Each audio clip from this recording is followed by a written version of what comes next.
So guys आज हम लोग परमेय संख्या के बारे में जानेंगे और आज मैं ये पूरी गारंटी के साथ कहता हूँ कि आज के बाद आप परमेय संख्या में आप कभी नहीं फंसोगे। और जितनी भी अपरमेय संख्या है उसको आप आसानी से पहचान सकोगे और आसानी से लिख सकोगे और आसानी से किसी और को समझा भी सकते हो। तो चलिए देर न करते हुए वीडियो को समझते हैं कि अपरमेय संख्या क्या है। तो गाइस हम हमेशा अपरमेय संख्या के रूप में, अगर आपको नहीं पता है तो मैं बता देना चाहता हूँ कि वो संख्या है जिनके नीचे एक ना लिखा जा सके। एक्चुअली में हर व्यक्ति लिखा जा सक लिख क्या कर नहीं सकते, कर तो सब कुछ सकते हैं, लेकिन कुछ नियम होते हैं, अगर हम कर देंगे तो उस नियम के अंतर्गत वो चीज़ें गलत हो जाती हैं। जैसे कि हमने परमेय संख्या के बारे में वीडियो बना दिया है, आप जा करके लिस्ट में देख सकते हैं। और इस आज की वीडियो में हम अपरमेय संख्या के बारे में जानेंगे। तो हमको पता है कि अपरमेय संख्या किसे कहते हैं, है कि नहीं। अपरमेय संख्या से कि मान के चलिए दो मैंने लिख दिया, क्या लिख दिया, दो मैंने लिख दिया। अभी ये जो संख्या लिखी है ये परमेय संख्या मानी जाएगी। क्यों मानी जाएगी? क्योंकि इसके नीचे बटे में हम एक लिख सकते हैं। ये गणित का नियम होता है, अगर कोई संख्या सिंपल में लिखी हुई है और उसके नीचे एक नहीं लगा हुआ है, ठीक है, मान लीजिए यहाँ पे एक दो लिखी है।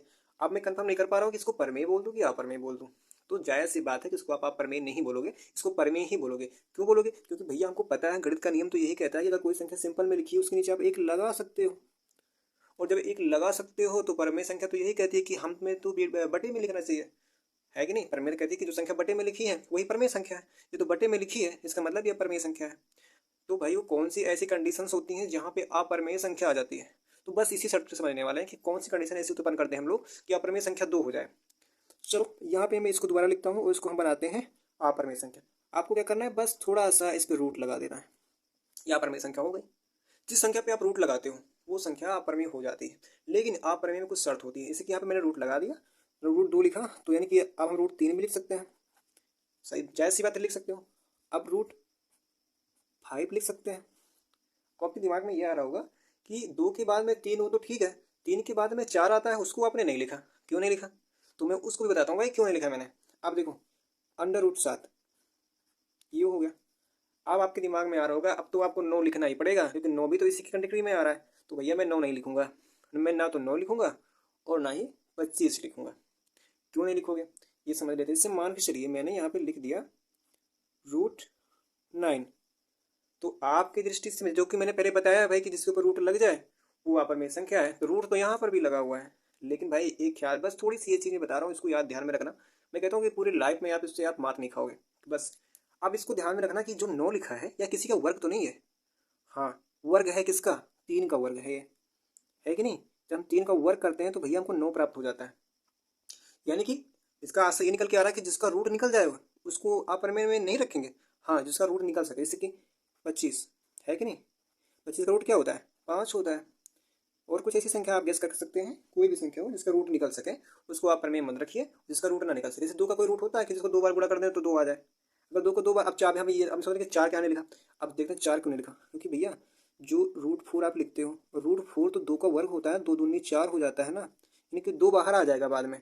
और जैसे ही दो बाहर आ जाएगा तैसे तो उसको भैया परमेय से मान लीजिए। इसका जैसे मैं यहाँ समझते हैं रूट फोर लिखा था और ये दो का वर्ग होता है। अब दो बाहर निकल गया सिंपल में, तो नीचे सिंपल की तो यही नियम है गणित का, जो संख्या सिंपल में लिखी है उसके नीचे एक लगा सकते हैं और जैसे ही एक लगाएंगे वो तो परमेय संख्या हो जाएगी। तो ये शर्त होती है। यानी कि जो संख्या जिस संख्या का रूट निकल सके उस संख्या को आपको परमेय में नहीं रखना है। उन संख्या को छाट के लिखा है जिसका रूट ना बनता हो। ठीक है, जैसे तीन का कोई रूट होता है? नहीं होता है। पाँच का कोई रूट नहीं होता है। सात का कोई, सात सत्ता 49 को नहीं रख सकते थे। पचास हम 25 को नहीं रख सकते थे। तीन तरीका नौ नहीं रख सकते थे। दो दूनी चार, वही तो हुआ है पूरा, मैं समझा रहा हूँ। यानी कि जिसका वर्ग ना निकल सके उसको आप रख दो सिंपल सिंपल में। जैसे 11 रख सकते हो, 11 का कोई वर्ग नहीं होता है कि नहीं।